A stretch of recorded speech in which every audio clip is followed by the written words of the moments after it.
was really exposed to the field of social epidemiology, and David Williams was one of the key scholars that I read.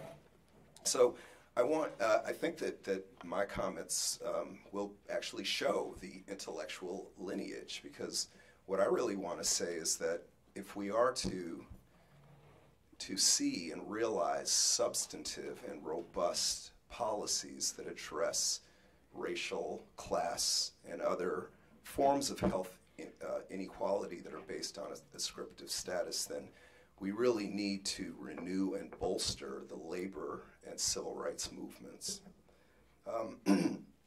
Let me start by saying I have a quote here, which I realize I can't read. I thought that my laptop would have been close enough that I could read the quote, but this is a quote from a chapter that W.E.B. Du Bois contributed to a book called What the Negro Wants in 1944.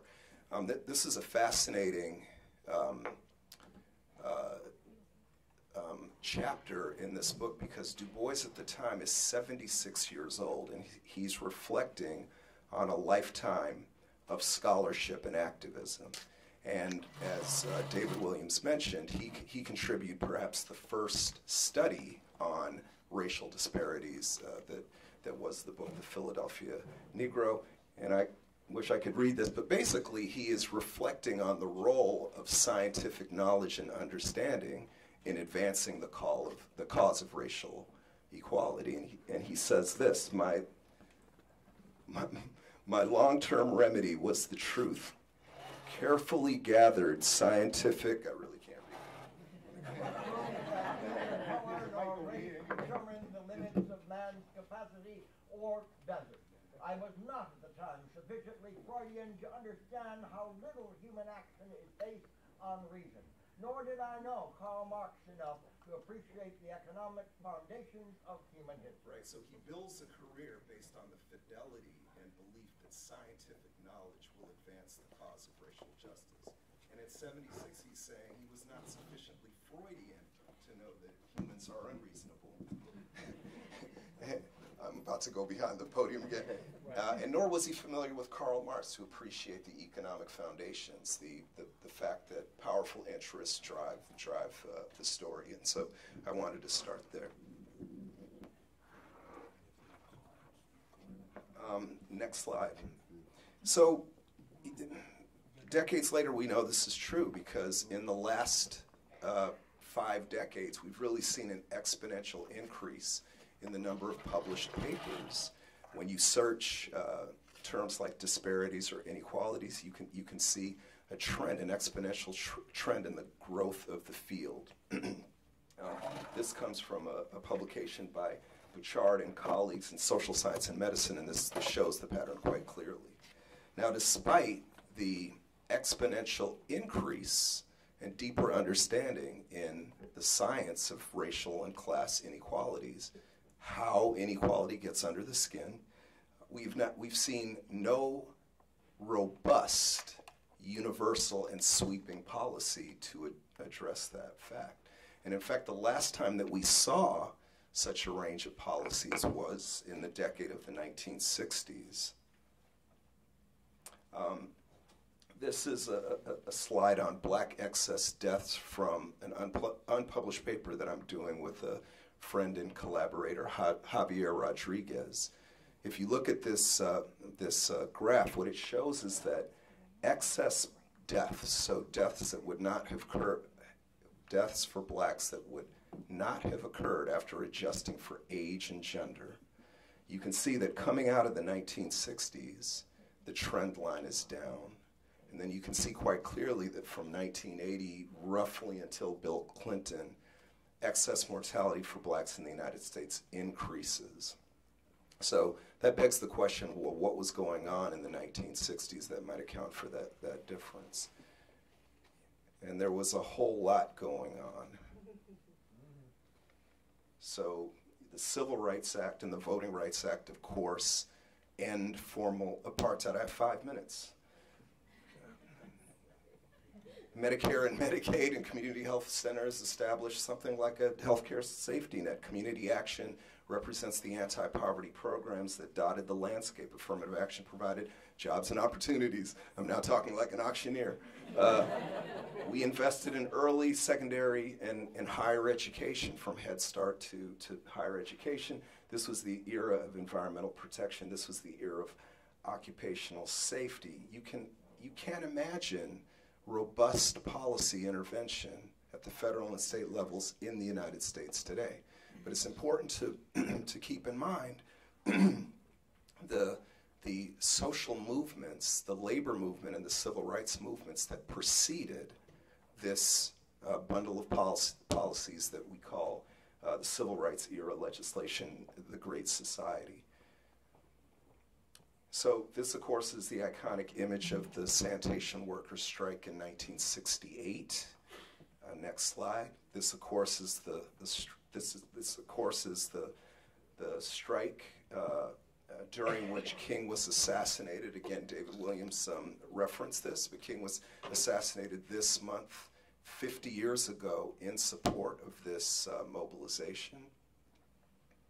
This is Coretta Scott King marching with members of local, of SEIU, hospital workers who are pushing for a fair contract. And this is just two of many, many, many examples from the 1930s, from the 1940s, 50s, and 60s, where the labor movement, in tandem with the civil rights movement, is pushing for greater equity in American society. Next slide. And the key thing about the labor movement and the civil rights movement is that it bent the inequality curve. So if you look at this graph, the blue line shows the share of workers in the United States that are represented by a union, and the red line shows the share of income that goes to the top 10%. And you can see that these lines are inverse to one another. So when the labor movement and the civil rights movement were strong, inequality was lower. And as the labor movement and civil rights movement have weakened, you can see that we've been adrift, and we are today unequal in ways that we were in the roaring 20s, more so than we were in, say, the 1950s and 1960s.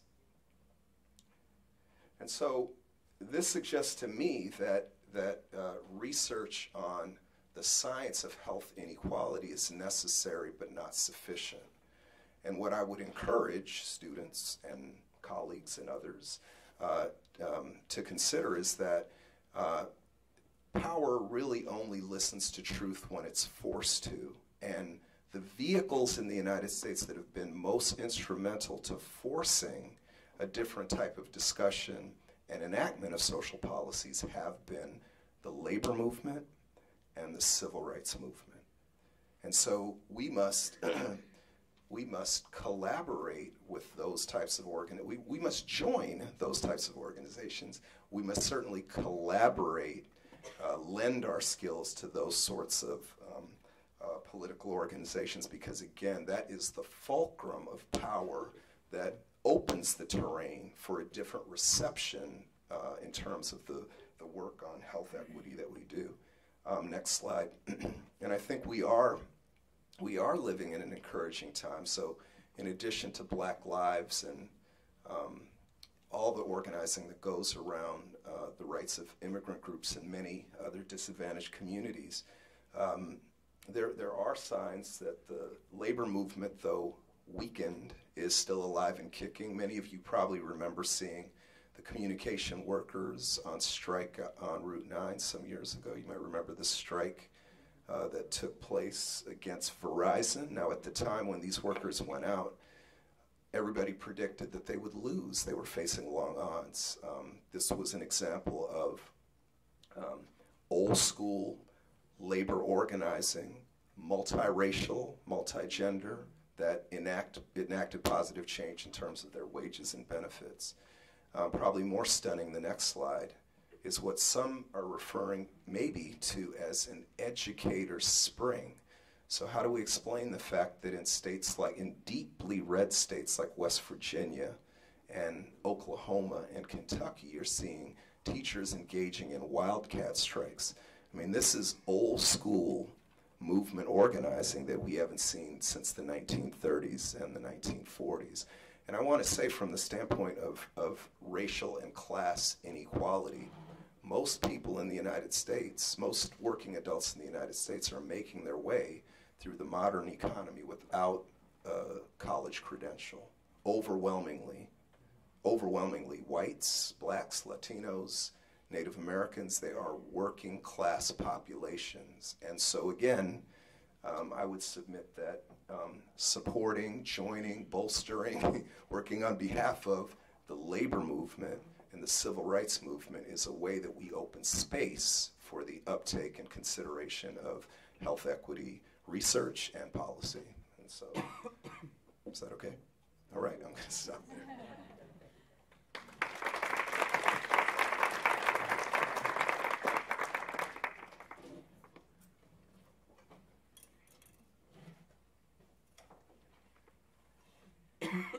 So good morning. I'm going to swoop down from that bird's eye. We've been hearing a lot about national politics. We've been hearing a lot about larger systems, and I'm going to swoop down and talk about my experiences as a clinician, as a community organizer, and then now as a researcher in a rural Alaskan context. So one thing we didn't talk very much about yet is the disparities that we see among rural versus urban populations, and in indigenous populations, there's big divides there. And so I'm going to focus in on rural, indigenous, mostly Alaska Native communities that I've worked for the last 25 years. And Susan had asked to sort of tell sort of how some of the health equity work that is being kicked off by the center might be embodied through some of the research that we're all doing. And so I'm going to give this as an example of how we can try and translate some of these big ideas into the work that we're doing now. So in 10 minutes, I'm going to use about 1 minute to start off with my own story of how I came to this work. So I am a white lady. I'm from Florida, and I work mostly in indigenous Arctic communities. And one of the things in North America about indigenous Arctic communities is they're the most recently colonized people.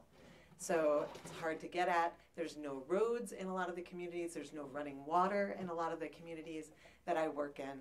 And there's really unique governance structures that look different from tribes in the lower 48, with the possibility of more self-determination. And some of the health research that we've done has been working towards even more control over local resources, over local care, and how that's distributed and who does it in local communities. So, so I'm going to start off just in telling a story of how care in a mental health clinical context looked when I moved from Florida to Northwest Alaska, living in Kotzebue, but working in a region that's about the size of Indiana with no roads connecting any of the communities. The small communities have about 95% Alaska Native residents. And as I said, many times they don't have the basic infrastructure of running water to sort of take care of your basic health needs. So when working as a mental health clinician in this kind of environment, I was often called in crisis situations and really doing a lot of suicide prevention work, suicide crisis intervention work. And in that setting, just to give you a contrast and just to sort of map out how some of our assumptions about who knows what, where power resides in our healthcare system, as I said before, I know nothing about the region, know nothing about how people talk about distress, how family systems work, know very, very little. And yet, as a 20-something-year-old, I'm expected to make decisions that can change the course of people's lives. So many times, on the other end of a telephone, I was asked to determine how high risk people were when they were talking about suicide. If I determined them at high risk, we would send a trooper plane, because that's the only way to get them, out to the villages where they were literally handcuffed, put on planes, and brought to the central hospital, where I would then assess them. Again, know very little, have about a half a day of training on suicide prevention. I determine whether or not these people are at high risk for suicide. If I determine they're at low risk, they get sent back right to the same place and environment where they started, or they get sent at least 500 air miles away to be assessed again. Local people call this the hospital jail. And so if you think about agency and you think about choice and you think about why somebody from somewhere else with very little training, really, when it comes down to it, in this particular thing, gets to determine the life course of individuals who can then be taken for years at a time away from their communities. Now, this pattern of care looks really similar to the assimilation efforts that were going on with residential schools up until the 1970s in this country, 1990s in Canada. So in North America, this is recent history. And when we looked at the experience of immigrants versus their kids versus their grandkids, we see the same pattern in Indigenous communities, where elders have good health outcomes and youth don't. And we have the highest suicide rates in the country for young people, which in the region that I work is 18 times higher that of other white kids. And it's the second leading cause of death for white kids in this country.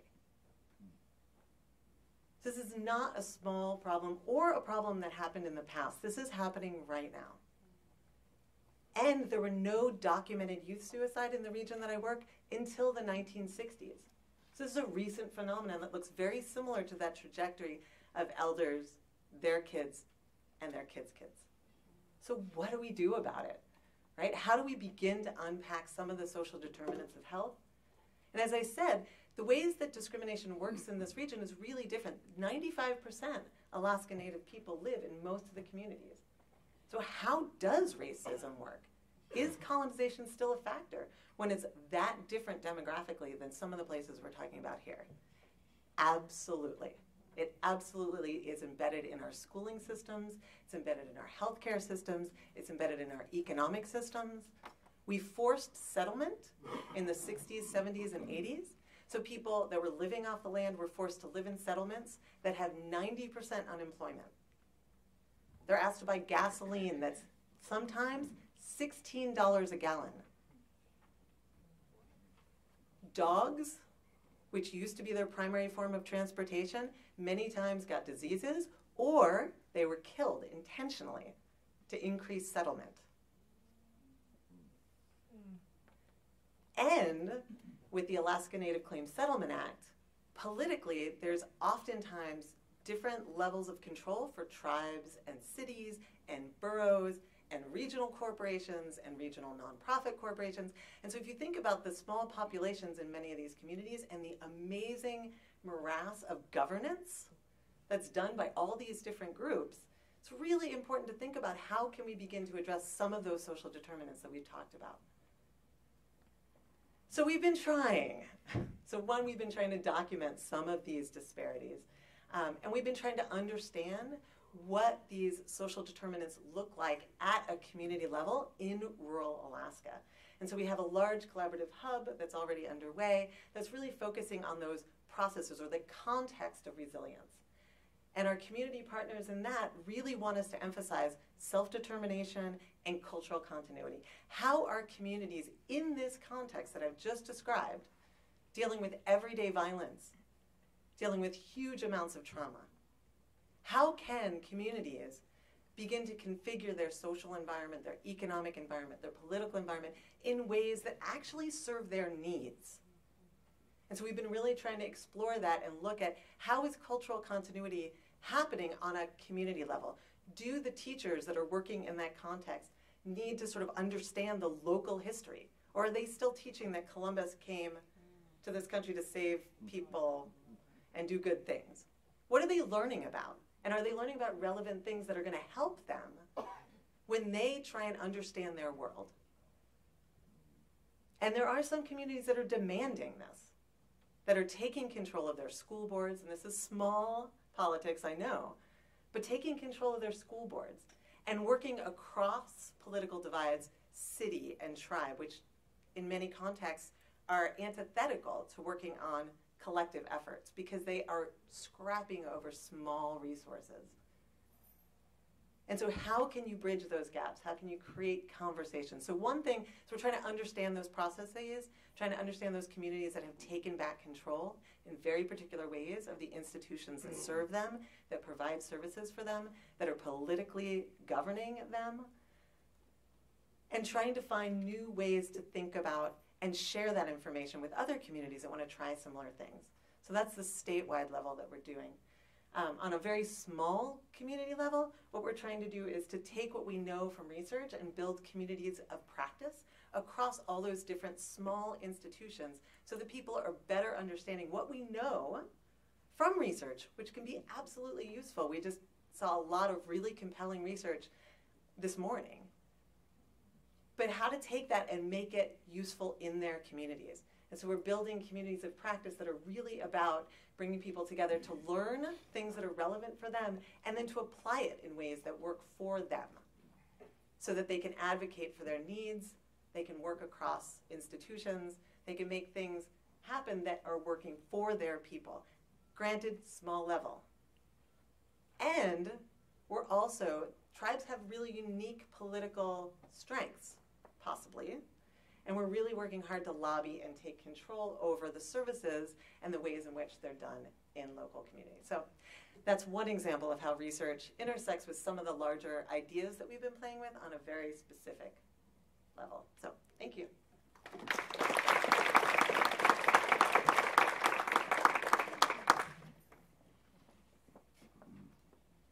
Good morning.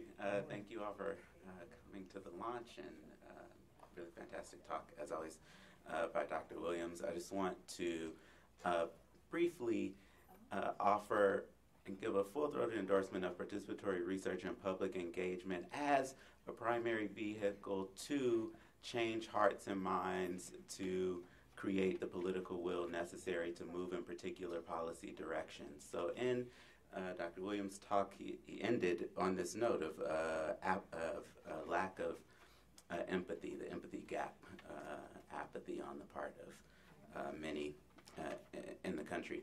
At the end of the film, the John Singleton film, Boys in the Hood, the character says either they don't know or they don't care, in that case, about the violence and living conditions in a South Central community, black community there. And in the talk, we saw lots of data documenting health disparities. We saw lots of data about causes of health disparities. We talked a lot about racism that exists. And we even know what policy directions we should move in to address many of these structural issues, but we don't have the political will to do so. And I think that part of this has to do with researchers, in my view, not seeing it as our responsibility beyond the publication to carry this research forward in community. It is our responsibility not just to play with our data sets and to argue with reviewers and journals, but to take this research forward into community, and to not rest on our institutional affiliations to grant us the authority to be believed or to be taken seriously. Simply because I'm Dr. Whoever and I'm affiliated with whatever institution and I deem myself an authority on some particular health outcome is not enough to have someone believe me in community. It's important that we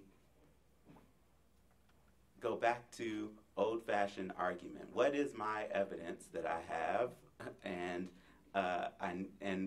why is my evidence to be believed over yours? It is important that we put our evidence, our data, in conversation with the lived experiences of people who we are trying to convince of the truth of the data and of the particular directions that we need to move in to address the particular issues.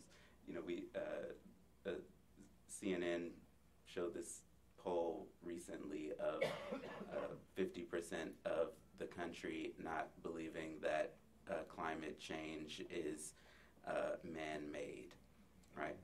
And, to some folks, it's unbelievable. How could this possibly be the case? And this is because, in part, we haven't actually engaged in the argument in the public commons to convince people. We just say, I'm a climate scientist, this is what I do for a living, I have this data, I publish this paper, and it is therefore the truth and you should believe it. And that's just not the case, right? My neighbor, who has a blog about why climate change is a hoax, receives many more views and gets many more people to read that blog than many of my papers will ever get readership, published in some journal that the public doesn't care about. And we can't assume that this will be taken care of by someone else, that it's my responsibility to produce the science, and it's someone else's responsibility to make sure that it gets in the hands of people who will then explain it to whoever it needs to be explained to. But we literally have to march this in hand to the Capitol, to communities, do the hard work of getting to know people, understanding where they're coming from, what their experience is like, and to forge our arguments in public in pedestrian language. And if we don't win the argument, then it's because we didn't do a good job with our evidence. And I think that people are more inclined to engage us, more inclined to, in some ways, give us the benefit of the doubt when they are engaged in producing the research, producing the data that we are basing these arguments on. When they are engaged in research, when they feel like and know that they have had a stake in producing this data and producing these outcomes, they will believe themselves. If it's their research, they'll believe it. And so we do need to, I think, be more engage in more participatory research and do more public engagement work. And then finally, I think the kinds of solutions that we come to, I think, tend to be still top down. So we'll say we need to decrease racial segregation, and so we will implement this policy to force people to live together in a particular way. And I think we should spend more time engaging the public and communities in the development of solutions to these problems rather than prescribing them based on the data. And I think part of that comes from us having replaced or relying much more on method rather than human ingenuity. So we think that if we employ a particular method, it will lead us to the right answer to decreasing health disparities. And I think that over-reliance on method is a mistake, and that we should instead rely much more on humanistic approaches to solution development, to policy development, than an over-reliance on method. So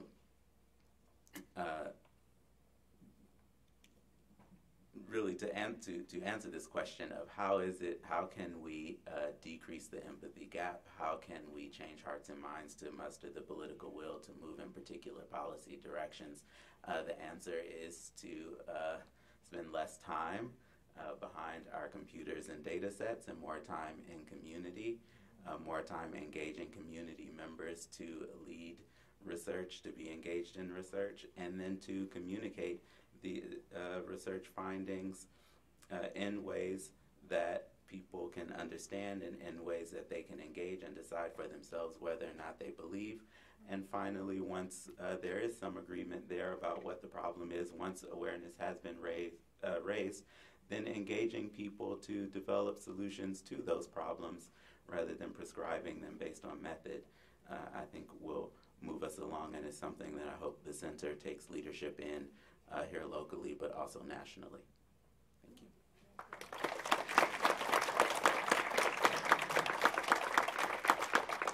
Thank you all for your thoughts.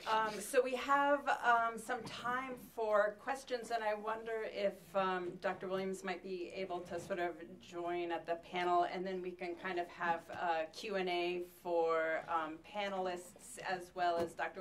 Williams. I felt like we kind of cut that off a little quickly before the break. And I'm happy to have a sort of wide-ranging conversation as people continue to reflect on the impact of Dr. Williams' work on their own areas of research. And it looks like Brenda has the microphone. Go ahead. Hi, I have a question for Louis. So what do you I think it's very good advice for the researchers to explore the broader impacts and implement them and so forth. What kind of support do you feel that the faculty need and the postdocs and so forth in order to be enabled to do that? It needs to be valued. It needs to be valued within the institution. It needs to be valued and rewarded in the institution. So how do we do that? In order for that to happen. I mean, there are various mechanisms, one with the allocation of resources, but two in the tenure and promotion process. There are a number. Say it again, Sam.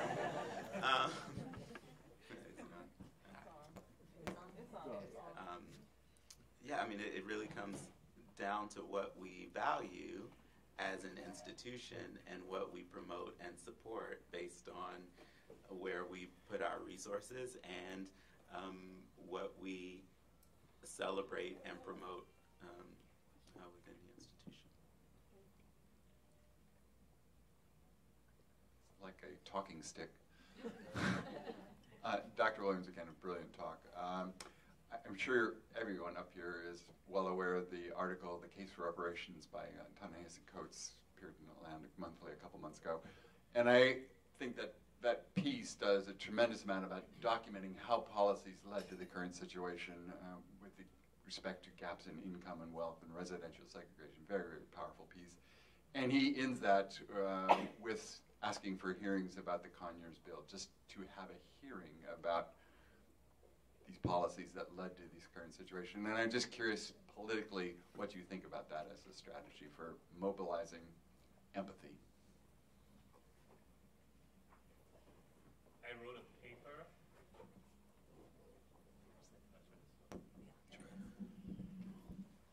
Actually, if you Google it, it's Google Scholar, it's there. I wrote a paper, I don't remember when, 1990 something, on reparations as a viable strategy to address racial disparities in health. It's probably my least cited paper.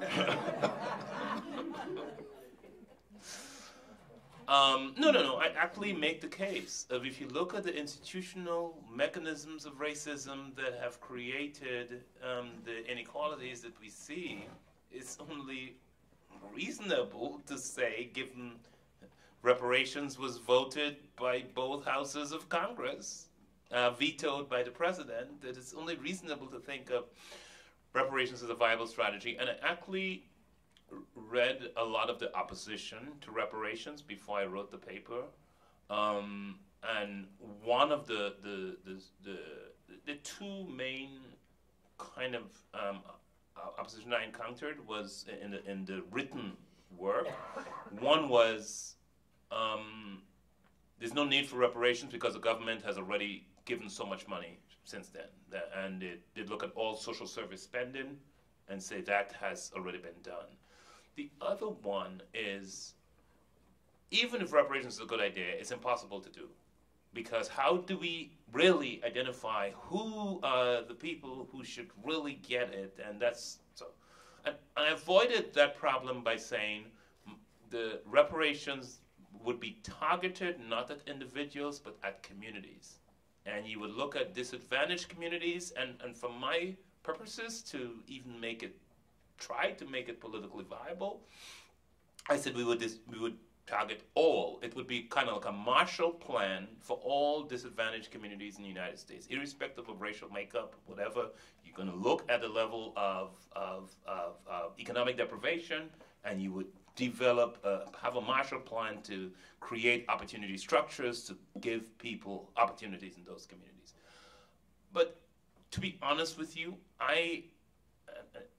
and sometimes people have told me I'm pessimistic. I think I'm generally accused of being too optimistic, but on the reparations front, I think right now the idea of reparations is politically dead and buried.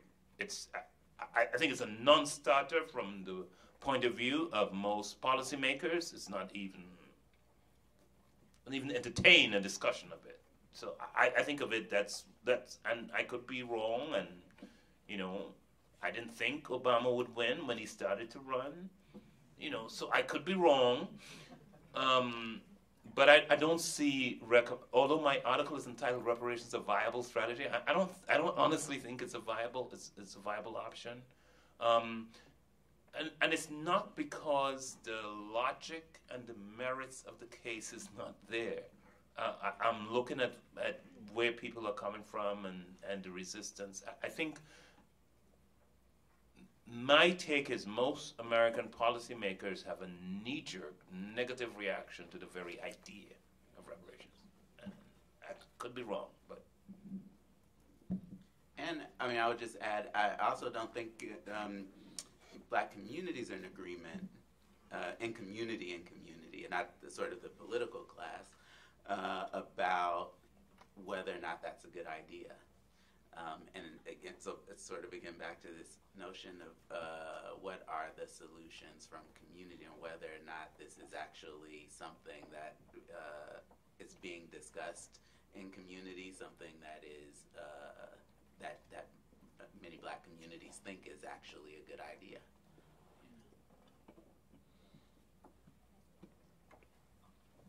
I have the mic. Wow, forgot. Thank you. I was so focused on listening to your responses. I forgot I had the microphone. My name is Andrea Freeman. I'm the field director for a statewide advocacy nonprofit called the Massachusetts Public Health Association. And I thank you so much for your time and input, your ideas today. It's been a long time since I've been kind of back in an academic setting, and makes me want to come back. But my question, I'm fascinated, by the empathy gap, and then it makes me also think of an advocacy, a take action, willingness to take action gap. As a field director, trying to be the cheerleader day after day to get people, I really need you to call your representative, your state representative, or your state senator, or your mayor on a budget amendment, or people, it's really hard to do it. They care.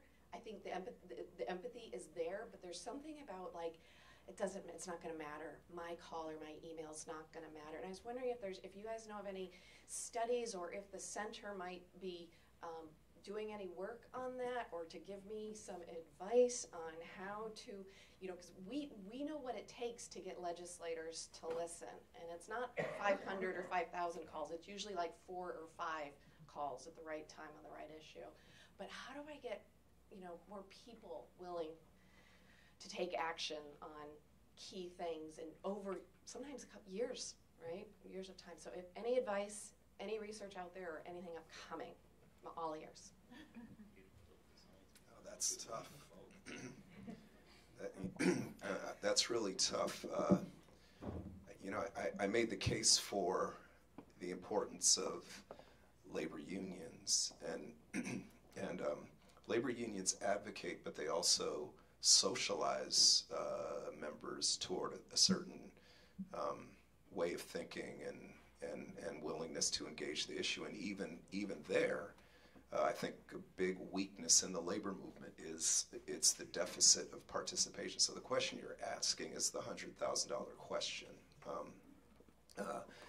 I think with respect to advocacy around public health issues, I mean, I think I would, within organized labor, I would certainly start with the groups that have the most affinity, and that would probably be the nurses union in the state, which is a very active, I would even say, militant organization. I mean, right now there will be a ballot on the question that we should back in November coming on safe patient staffing levels. So this isn't really an answer. This is actually a dodge. I don't know the fundamental answer, but I would say that we have to start with organizations that are already inclined toward a mobilization that has some affinity to what we're going to do. I think it's hard to just get anybody to. Yeah, no, we definitely Yeah. work Okay. with the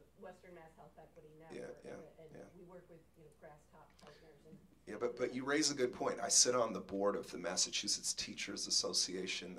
That's the organization that represents librarian faculty here statewide. We have 116,000 members. I wish we could get 20 or 30% of the members to engage. I mean, if we could put an end to a lot of nonsense at the State House in Beacon Hill. So, but in any case, that is the object of the game. I mean, the question that you're identifying is the question that we have to answer if we are to create the policy context that allows us to leverage research from the community or academia.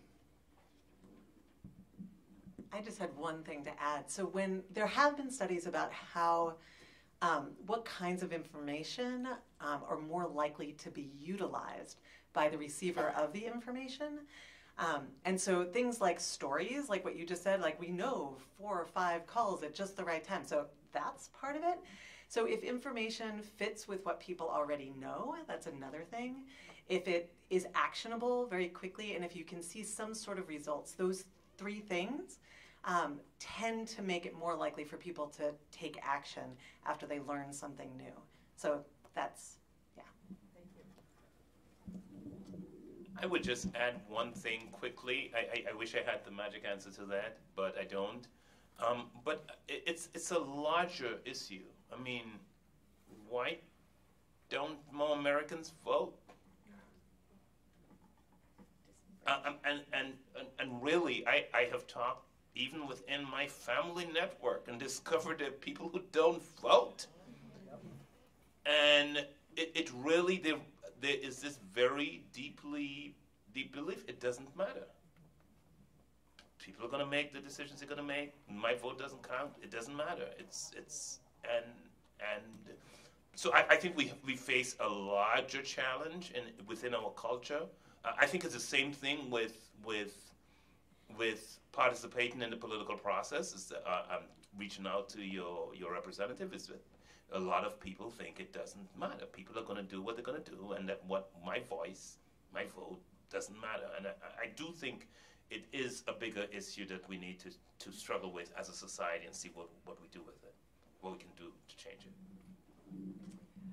Well, I want to thank everybody for the wonderful presentations and the different perspectives. And my question has a little bit more to do with bringing things toward health and health equity. And in the U.S., people equate health with medical care often, and which is very expensive, of course, without the results that we would hope. How do we get that conversation to be more directed? And I may be a little biased. And not only that, but the health conversation is insurance. It's just insurance reform. I mean, could it be more specific with less effect? How do we get it to change to a public health discussion, healthy communities, and what are the best ways, a little bit more following on the question that was just asked, engagement in that, really helping to change that conversation, that health really, to make a big difference in people's lives, is impacted more through the community than through our healthcare delivery systems.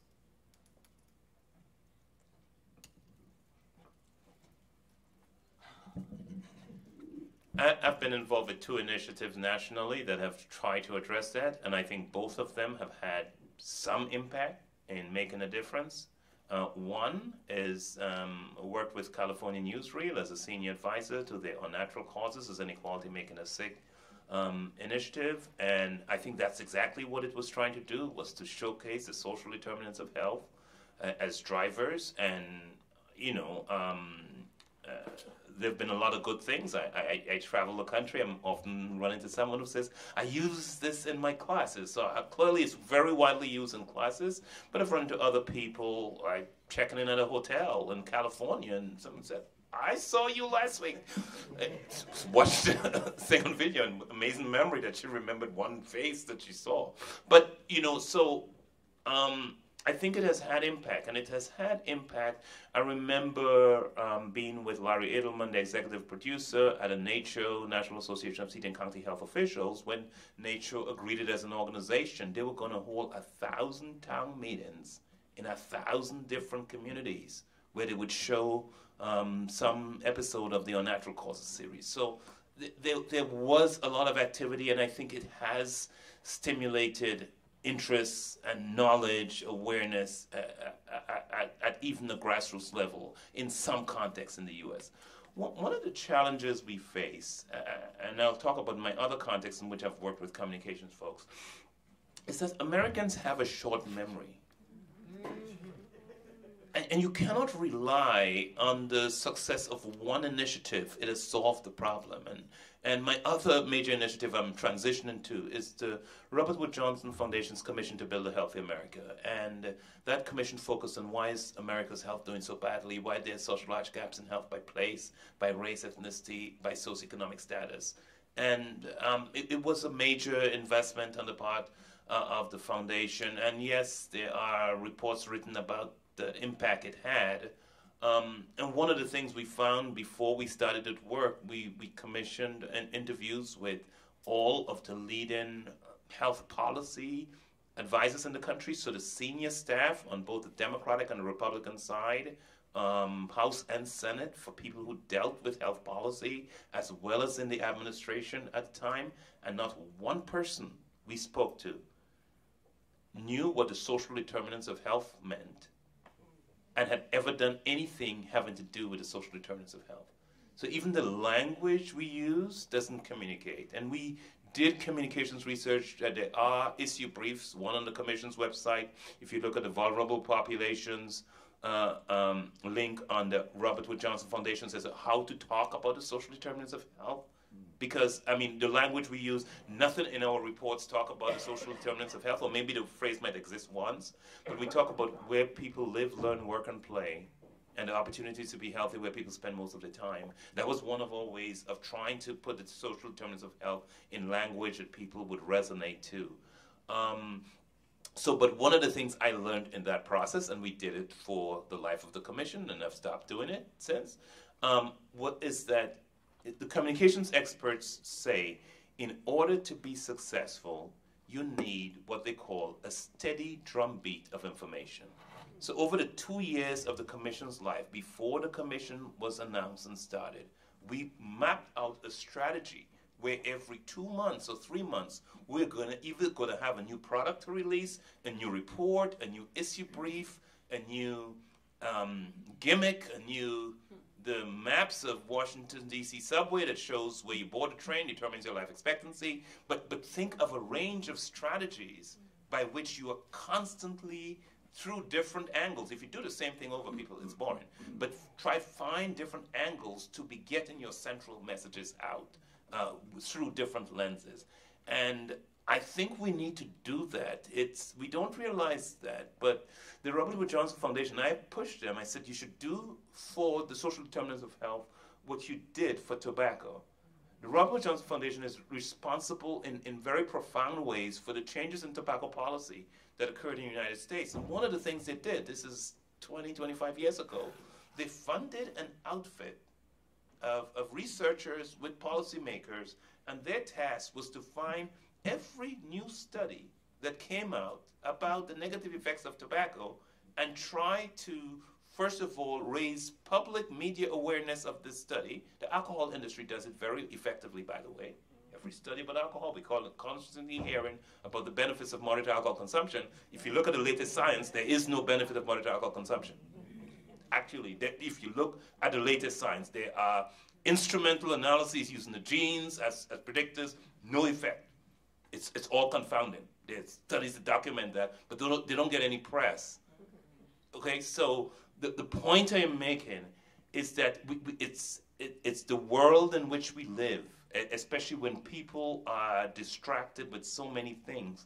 We really have to think strategically, and I do agree with the community. Their efforts at the community level can be very powerful and effective.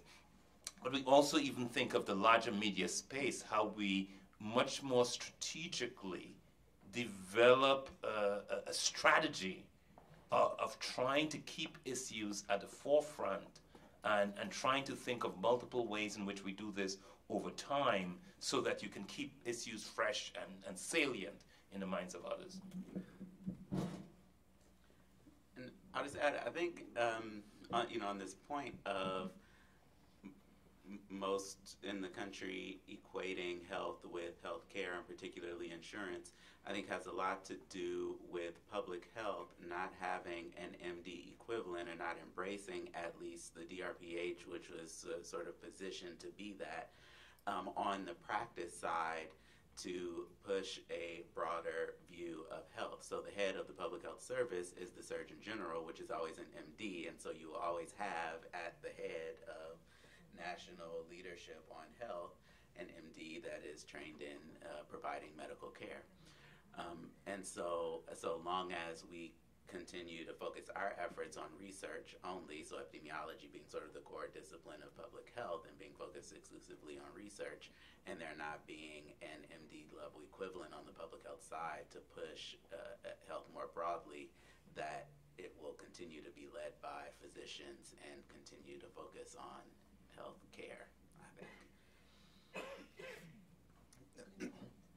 I want to say that I'm part of the research I'm doing. I'm actually working on a comparative study of this question for New Zealand, Australia, U.S., and Canada. So the relevance of social determinants in national strategy.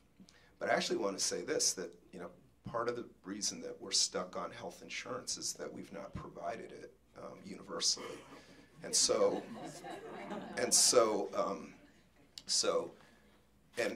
that goes to another sort of previous comment, which is that in our state body, that's 116,000 members. The Massachusetts Teachers Association endorses single payer. Most educators can't tell you what that is. The national organization is an organization of 3.2 million educators. It endorses Medicare for all. Most of the members can't tell you what that means. And so, again, part of the educational strategy involves going through institutions that we currently have that actually have resources that could be mobilized toward member education and public engagement. I mean, 3.2 million, $350 million annual budget. I mean, this is the importance of unions in a democracy. And so I'm all for the social determinants, but I think that we have to address, the issue of lack of insurance in the United States too.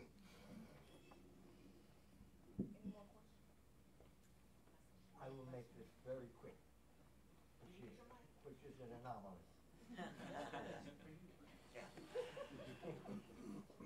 Do you think that we can convince some of our healthcare people to donate a few minutes of time with a patient to talk about how their lives are, what they do, making plans toward living a better life, and maybe encouraging them to come to our local center for maybe once a month gathering where we learn how to live better? I remember after World War II, there were all sorts of efforts to tell people how to live a better life so that we won't go to the center for doctor things because we're healthy. But I'm wondering if we can donate a few minutes of not being paid, so that our people learn the skills to stay healthy.